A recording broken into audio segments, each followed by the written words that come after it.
Now, after learning this behavior of LCR in this AC circuit, इसी circuit में अब हम कुछ कंडीशंस को देखते हैं।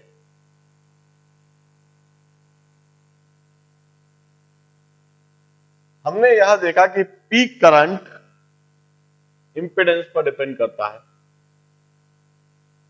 और यह impedance it's given by this.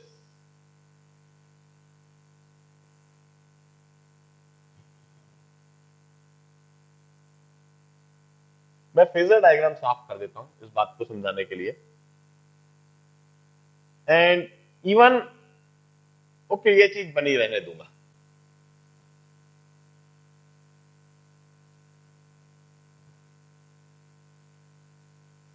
हम इंडक्टर, रेजिस्टर और कैपेसिटर की कुछ भी वैल्यू ले सकते हैं।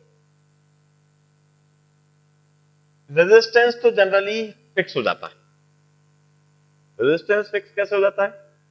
This resistance is in fact the resistance of connecting wires and the resistance of this inductor. Inductor coil जो है उसकी जो भी कुछ इंडक्टेंस वैल्यू हो, मगर उसका कुछ रेजिस्टेंस भी होता है। तो जो इंडक्टर कॉइल का रेजिस्टेंस है उसे आर कह दो और साथ में कनेक्टिंग वायर्स का जो रेजिस्टेंस है वो आर। ये सारा आर रेजिस्टेंस कुछ ना कुछ फाइनाइट वैल्यू होगी। आप इसको जीरो बनाने का प्रयास भले ही करो, मगर आप इसको कभी जीरो बना नहीं पाओगे। It may be small but it would remain a finite value. Inductor जो भी आपने लिया कुछ उसका इंडक्टेंस होगा और कैपेसिटेंस की वैल्यू भी आप चूज कर सकते हो। खास बात, कैपेसिटेंस की वैल्यू को आप वेरी कर सकते हो। जैसे जो फैन के रेगुलेटर होते हैं और उस फैन के रेगुलेटर को जब आप 1 पॉइंट, 2 पॉइंट, 3 पॉइंट, 4 पॉइंट से आगे बढ़ाते हो तो इनफैक्ट वहां आप क्या कर रहे होते हो मैं बताता हूं। वहां रेगुलेटर के अंदर एक कैपेसिटर होता है और उस कैपेसिटर की प्लेट को आप रोटेट कर रहे होते हो ऐसे। जब आपने उसको 5 पॉइंट पर कर रखा है तो दोनों प्लेट इस तरह से ओवरलैप कर रही हो पूरी तरह से। आप जब 4 पॉइंट करते हो तो प्लेट ऐसे घूम जाती है और उनकी ओवरलैपिंग कम हो जाती है, कैपेसिटेंस थोड़ा कम हो जाता है।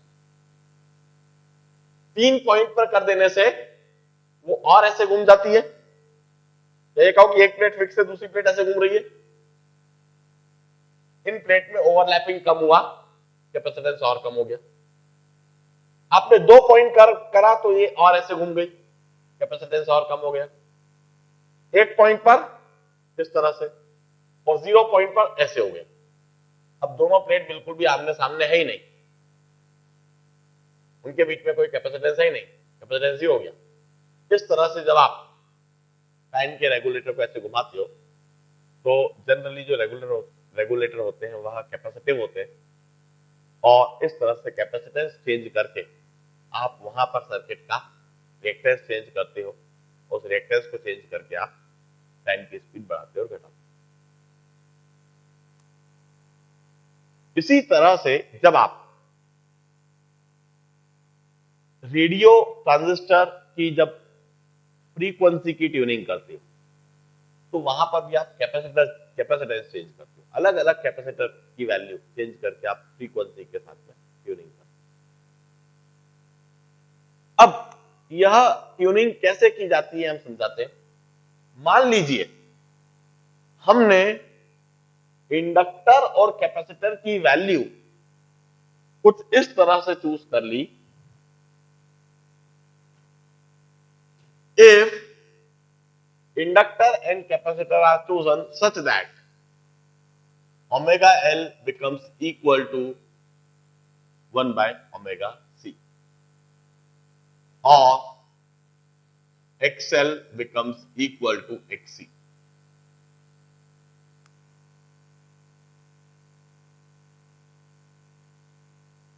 हम इस तरह से कैपेसिटर की वैल्यू चूज कर ले। कैपेसिटर को वेरी कुछ इस तरह से करें, इंडक्टेंस की वैल्यू फिक्स हो गई, कैपेसिटेंस की वैल्यू हमने चेंज करी और हमने एक ऐसी कैपेसिटेंस की वैल्यू ले ली जिससे कि XC और XL बराबर हो जाते हैं, omega L equal to 1 by omega C हो जाता है। इस कंडीशन पर omega square is equal to 1 by LC और omega is equal to 1 by root of LC। Omega की जगह पर 2 pi into F is equal to 1 by root LC और frequency is equal to 1 by 2 pi root LC.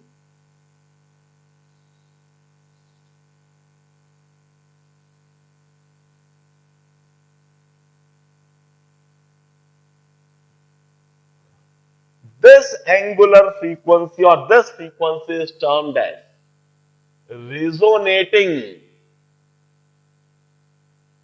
frequency or resonating angular frequency. This omega naught or this omega is resonating angular frequency or this F is resonating frequency. मैं इसे resonating frequency क्यों कह रहा हूं समझाता हूं। ऐसी condition होने पर जरा देखिए 1 upon omega C minus 1 upon omega L यह 0 हो जाएगा। 1 upon omega C minus omega L, which is equal to XC minus XL. This would become 0. यह चीज 0 हो जाएगी। इसके 0 हो जाने से इसको मैं आगे कंटिन्यू कर देता हूं इस जगह पर, इसे साफ कर देता हूं। It would hardly matter.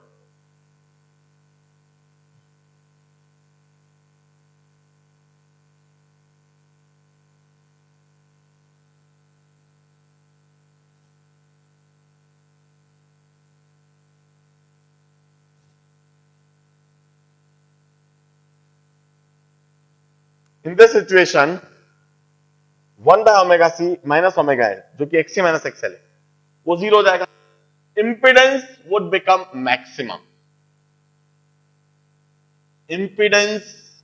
minimum impedance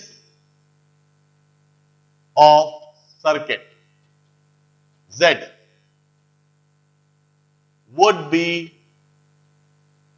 minimum। इस केस में सर्किट का इंपिडेंस मिनिमम होगा and that minimum impedance of the circuit would be equal to R। वो जो सर्किट का मिनिमम इंपिडेंस, क्योंकि ये वैल्यू 0 हो गई तो सर्किट का इंपिडेंस मिनिमम हो गया और सर्किट का इंपिडेंस मिनिमम हो जाने से peak current, hence peak current I naught would become maximum। hence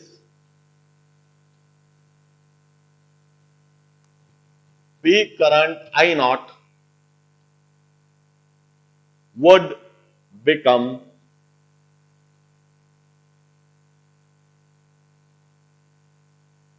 maximum।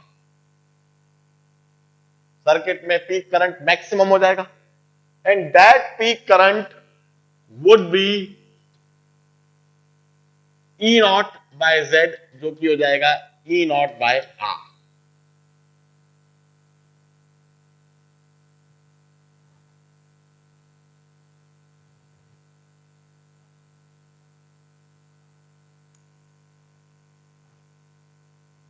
and this peak current would be in phase with EMF, and current and I would be in phase with EMF। उसके अंदर जो current है, क्योंकि ये दोनों arrow बराबर हो गए, दोनों एरो बराबर होकर एक दूसरे को काट देंगे और सिर्फ आर ही बचेगा। And this is the condition of resonance. यह वहां पर सर्किट में रेजोनेंस की कंडीशन डेवलप हो जाएगी।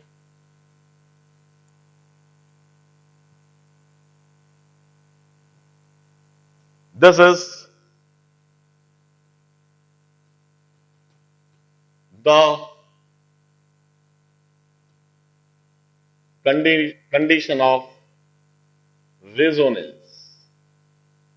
इनफैक्ट यही कंडीशन आप क्रिएट करते हो जब आप किसी रेडियो की ट्यूनिंग करते हो या टेलीविजन में आप चैनल की ट्यूनिंग करते हो।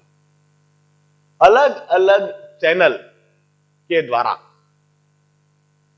जो डेटा है, जो ऑडियो और वीडियो डेटा है, वह अलग अलग फ्रीक्वेंसी पर ऑन एयर करा जाता है।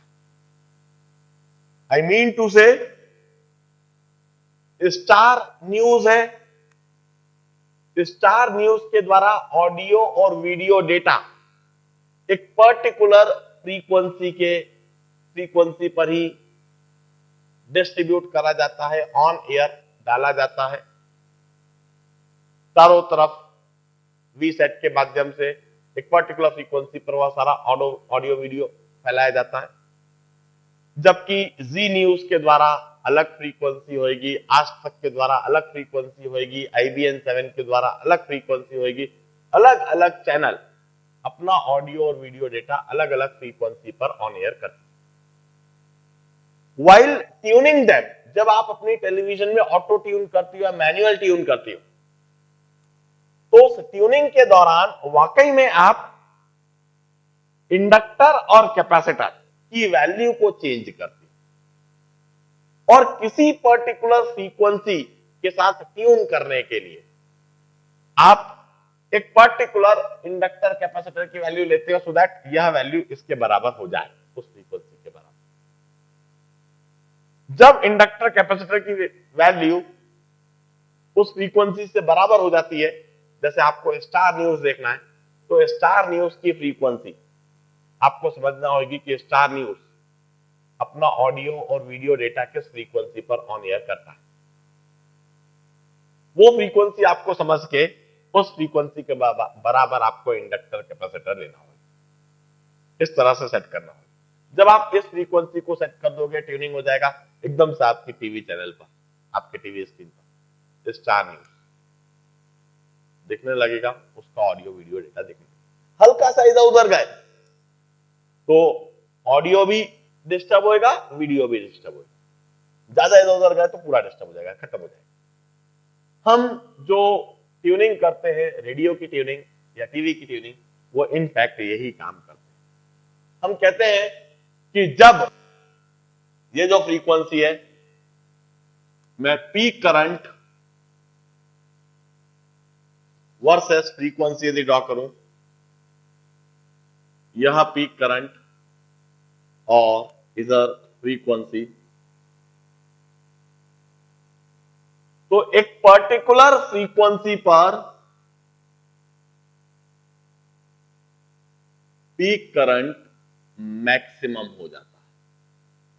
और यह जो फ्रीक्वेंसी होती है जब पीक करंट मैक्सिमम हो रहा, यह फ्रीक्वेंसी 1/2π√LC, या मैं इसको F0 लिख देता हूं, रिजोनेटिंग फ्रीक्वेंसी लिख देता हूं। और इस पर्टिकुलर फ्रीक्वेंसी पर यह जो पीक करंट हो जाता है, ये हो जाता है E naught by R maximum.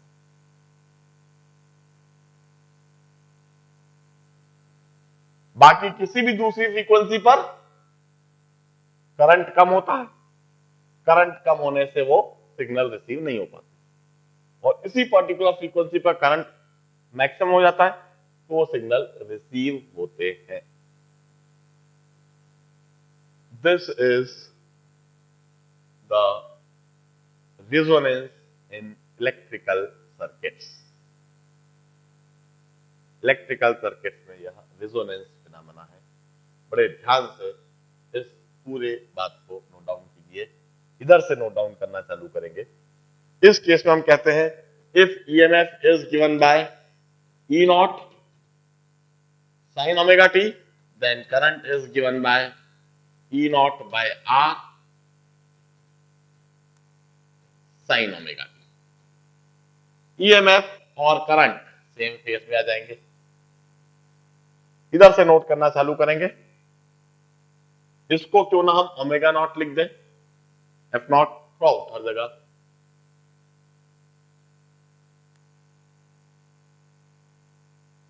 Omega naught is resonating frequency, F not is resonating frequency.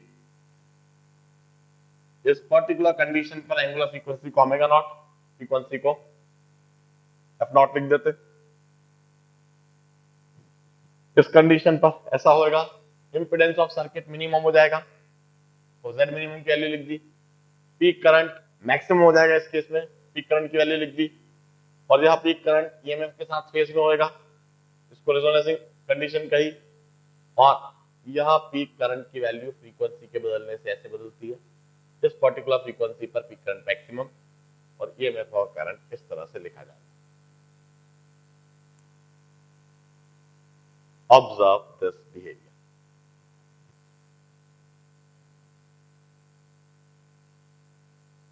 इधर हम एक बात जरूर आपको और बताएं कि ये जो हमने ईएमएफ के लिए एक्सप्रेशन लिखा और एलसीआर सर्किट में जो करंट के लिए एक्सप्रेशन लिखा, तो इनिशियली जब हम सर्किट को स्विच ऑन करते हैं, जबकि कनेक्ट करते हैं, तो एकदम से करंट की वैल्यू रैंडमली फ्लक्चुएट करती है, और उस करंट की वैल्यू रैंडमली कैसे फ्लक्चुएट करेगी वो प्रेडिक्ट करना बड़ा मुश्किल है। वो इस बात पर डिपेंड कर जाता है कि इनिशियली कैपेसिटर कितना चार्ज है, या वो फुल्ली चार्ज है या बिल्कुल डिस्चार्ज है। तो इनिशियली जीरो टाइम पर एकदम से करंट प्रेडिक्ट नहीं कर पाएंगे, but after long time interval EMF का वेरिएशन और करंट के वेरिएशन को इस तरह से रिलेट करा जा सकता है। अब इस तरह से अलग अलग सर्किट्स के बिहेवियर को समझने के बाद अब हम पहले एक आर्टिकल समझ लेते हैं, पावर डिसिपेटेड इन ऑल्टरनेटिंग सर्किट्स। ऑल्टरनेटिंग सर्किट्स जिसमें अलग अलग कंपोनेंट कनेक्टेड है, उसमें power dissipated, average power dissipated क्या होगा, हम इस बात को समझ। देखिए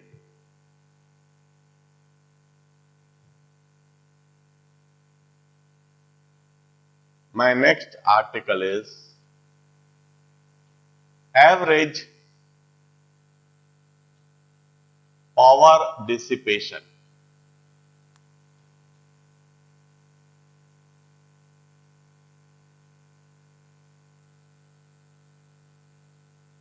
in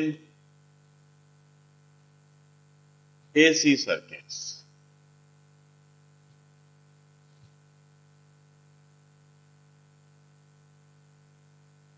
देखिए एसी सर्किट्स के लिए हमने यह लिख दिया है, if EMF is E naught sine omega T, then current in the circuit is I naught sin omega t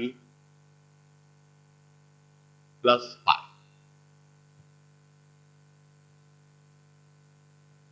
हम अच्छी तरह से जानते हैं आई नॉट की वैल्यू कैसे निकाली जाएगी.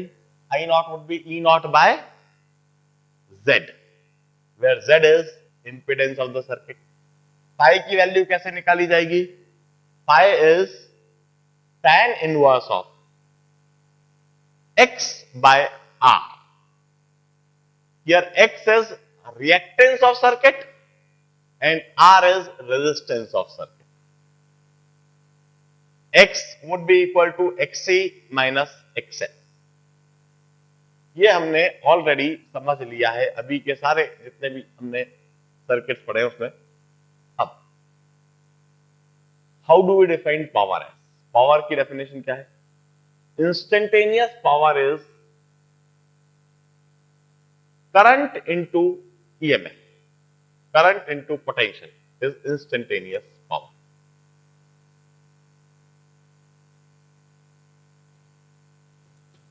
Instantaneous power P is current or EMF into current.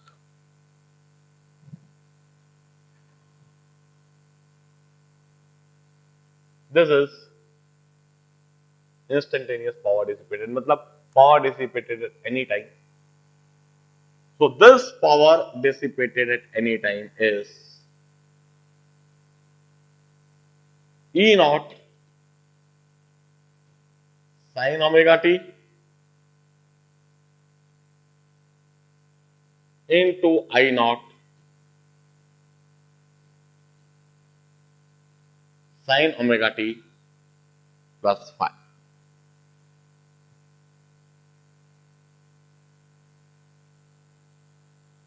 EMF की जगह ईएमएफ का एक्सप्रेशन, करंट की जगह पर करंट का expression. So instantaneous power dissipated is E naught into I naught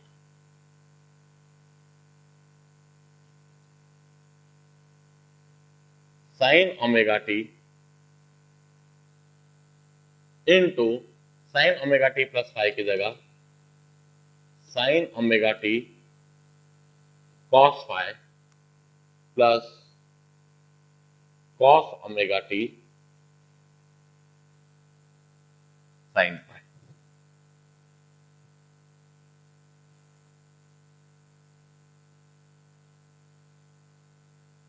मैं एक्सप्रेशन को एक्सपांड कर देता हूं और इंस्टेंटेनियस पावर के लिए एक्सप्रेशन लिख देता हूं. E naught into I naught whole into cos phi constant रहना है, sin square omega T plus sin phi constant रहना है, sin phi by 2 और या अभी by 2 नहीं लिखता हूं, sin omega t into cos omega t. Sin omega t into cos omega t. This is instantaneous power dissipated किसी भी टाइम t. अब मुझे एवरेज पावर डिसिपेटेड चाहिए. How could we conceptualize average power dissipated? Average power dissipated determine करने के लिए हम 0 से t टाइम में टोटल एनर्जी डिसिपेटेड निकाल दें अपॉन टोटल टाइम t कर दें. तो मैं सबसे पहले तो energy dissipated in dt time at this instant, जब पावर डिसिपेशन दिया है तो dt टाइम में कितनी एनर्जी डिसिपेट होगी? This power into dt.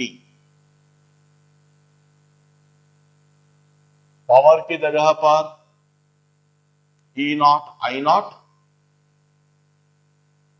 और cos phi sin square omega t dt plus sin phi by 2 into sin of 2 omega t dt. यह energy dissipated इन dt time हो गया. dt टाइम में इतनी energy dissipate हुई. अब energy dissipated over the one cycle is integral of dE. पूरी एक cycle में जो एनर्जी डिसिपेटेड है उसके लिए इंटीग्रल ऑफ dE. तो इधर E नॉट और I नॉट कांस्टेंट है, इधर cos phi कांस्टेंट है, integral of sin square omega t dt over 0 to t time plus इधर sin phi by 2 कांस्टेंट है, integral of sin of 2 omega t dt over 0 to t time.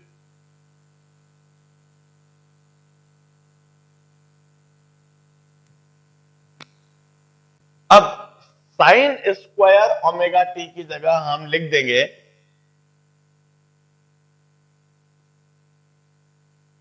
E not I not. इधर कोई फर्क नहीं, cos phi में कोई फर्क नहीं, इधर integral of sin square omega t की जगह 1 minus cos of 2 omega t by 2 into dt from 0 to t plus sin phi by 2 integral of sin of 2 omega t dt from 0 to t.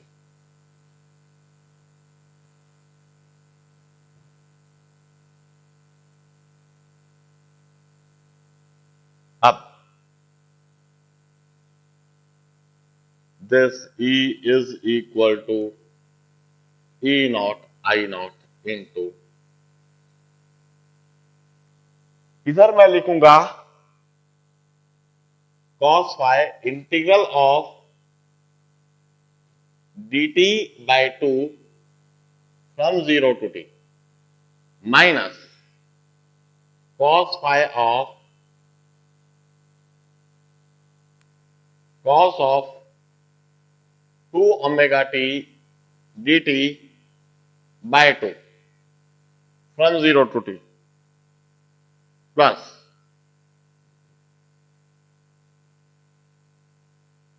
sin phi by 2, और by 2 मैं हर जगह से बाहर निकाल सकता हूं, इधर भी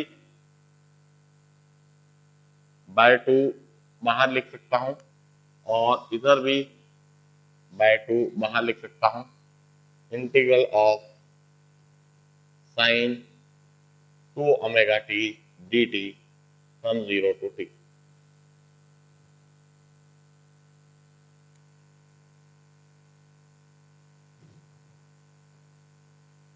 integral of cos 2 omega t dt from 0 to t, यह चीज 0 आएगी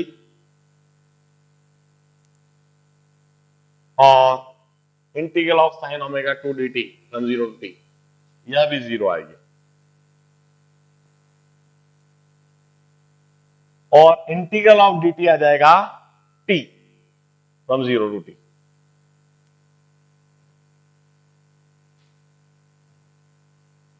I can finally write energy dissipated during time t is E naught और I naught, तो ऐसा कैसा ही,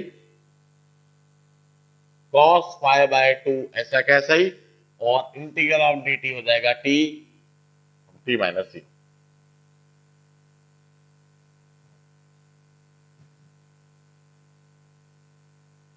This is energy dissipated over time t. It's E naught I naught by 2 into cos phi whole into t.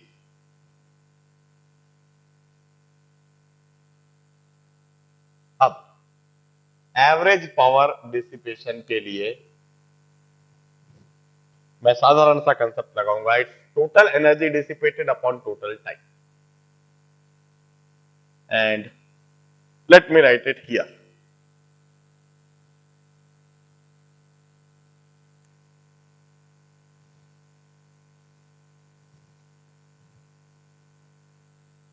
Average power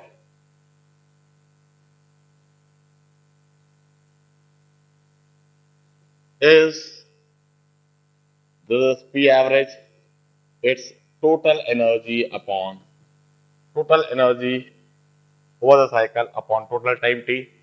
It's E naught I naught by 2 into cos phi.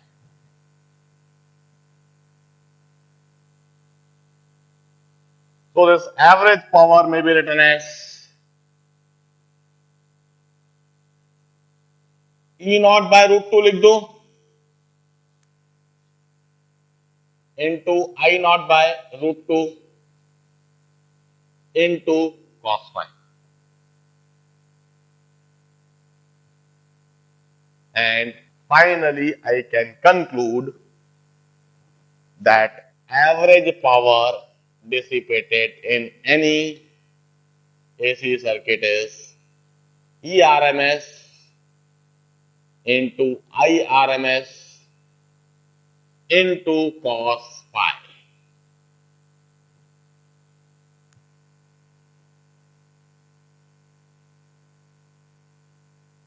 ERMS into IRMS into cos phi. Phi is the phase difference between EMF and current. ERMS is root mean squared EMF. IRMS is root mean squared current. मैं अपने इस expression को elaborate में समझाऊंगा अपने अगले lecture में. अगले लेक्चर में मोस्ट प्रोबेबली हम ऑल्टरनेटिंग करंट टॉपिक को पूरी तरह से फिनिश कर देंगे. कोई चीज बची तो हम अगले सप्ताह का भी लेक्चर ले सकते हैं. मैं इसे दोबारा डिटेल में अगले लेक्चर में जरूर लूंगा. इसको तेजी से नोट डाउन जरूर कर लो.